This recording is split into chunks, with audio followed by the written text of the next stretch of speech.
Allora, oggi parliamo di un impasto un po' particolare, ma non del tutto inusuale, perché già in molti approcciano a questo tipo di tecnica.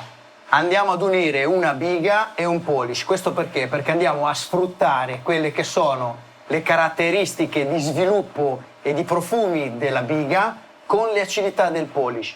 Questo va ad esaltare il prodotto che ho scelto per fare questo tipo di prodotto oggi, ovvero la semina. La semina è una tipo 2 con una integrazione di germe di grano 5 volte superiore alla normale quantità di un grano normale. Questo va ad esaltare dei profumi incredibili che, mi dispiace, ma attraverso il video non si potranno sentire. Adesso andiamo a preparare le pagnotte e a stenderle per metterle sulla teglia. Ci aiutiamo con della semola rimacinata. L'impasto è bello lievitato, come potete vedere. L'idratazione siamo intorno all'80%, quindi ho utilizzato la metà della farina prevista nella ricetta per fare la biga. L'altra metà ho fatto un polish. Ovviamente, essendo una farina molto cruscale, una tipo 2, per la biga è stato necessario mettere un pochino più di acqua, quindi non è stata una biga classica con l'idratazione del 45-44% come si è abituati a fare. È una biga che ha un 50% di idratazione, questo perché appunto, essendo una tipo 2, assorbe molta più acqua. Come già vi ho detto, questo è un impasto fatto con una biga e un polish miscelati insieme. Entrambe hanno 16 ore di fermentazione a una temperatura di 18 gradi. Normalmente a 18 gradi una biga si tiene intorno alle 20 ore, ma questa, essendo una farina ricca di crusca, è molto più veloce, quindi bisogna fare attenzione con le fermentazioni, perché altrimenti rischia di andare troppo avanti. Ecco qua, sempre aiutandoci con la semola, andiamo a stendere l'impasto in questo modo. La differenza tra biga e polish sono sostanzialmente per quello che comporta proprio il tipo di impastamento. La biga è un impasto molto asciutto, quindi solitamente 44-45% d'acqua, in questo caso 50%, perché è una farina che assorbe di più, ed è un impasto, è un preimpasto secondo me il più simile a quello che è il lievito madre, perché ha un rapporto di acidità acetica e lattica 3:1, quindi è molto più lattico rispetto a un prefermento classico, ha meno profumi acidi, quindi è molto più vicino e simile a quello che è il lievito madre. Il polish invece ha un'acidità molto più spiccata rispetto alla biga, ma dona all'impasto una elasticità maggiore, mentre la biga tende a rendere l'impasto un pochino più tenace. Questa è la prima teglia, eccola qua. Adesso andiamo a stendere la seconda. Questa poi andrà precucinata in forno, ovviamente, perché essendo un impasto molto idratato ha bisogno di una precottura. Gli impasti molto idratati hanno necessità della precottura per andare a scaricare quella parte di acqua che altrimenti con una cottura diretta non evaporerebbe, rendendo così il prodotto più pesante.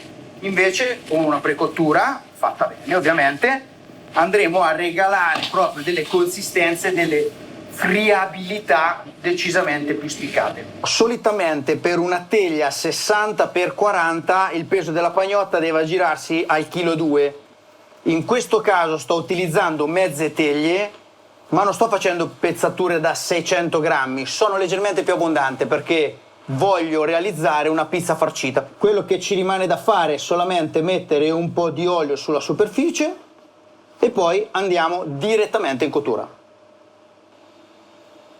Ecco, adesso andiamo in precottura con il forno a circa 270 gradi. In questo caso abbiamo settato il forno con 85% sotto e 15% sopra.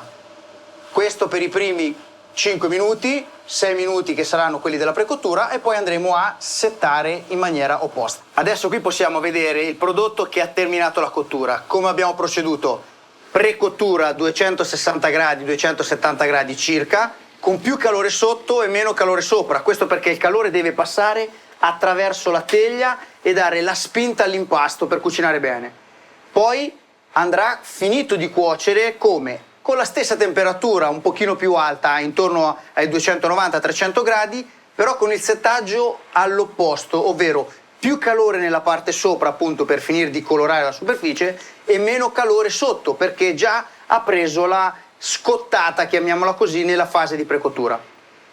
In questo caso non andremo a farcire ulteriormente, abbiamo portato a termine la cottura perché faremo una farcita, quindi taglieremo a metà la nostra pizza e poi la andremo a farcire con dello stracchino, del radicchio marinato con aceto, olio e un'acciughina tritata fine fine e del tacchino arrosto.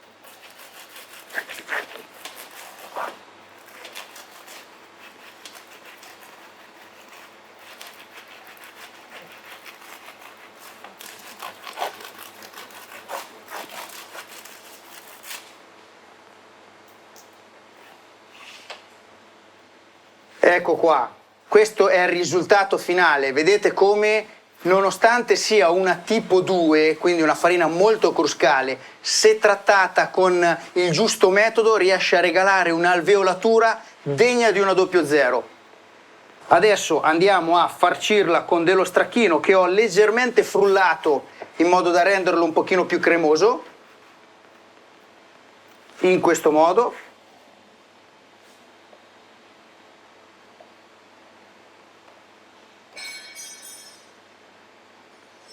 Ora andiamo ad adagiare il nostro radicchio marinato, in questo modo.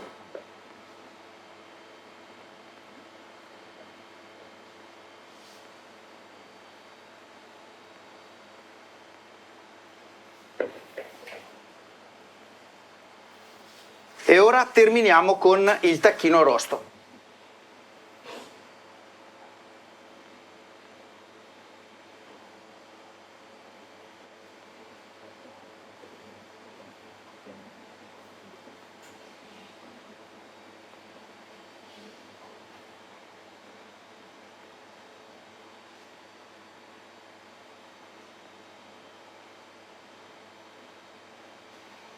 E la pizza è pronta.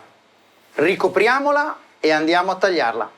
Un goccettino d'olio a completare l'opera, in questo modo, e adesso procediamo a tagliare.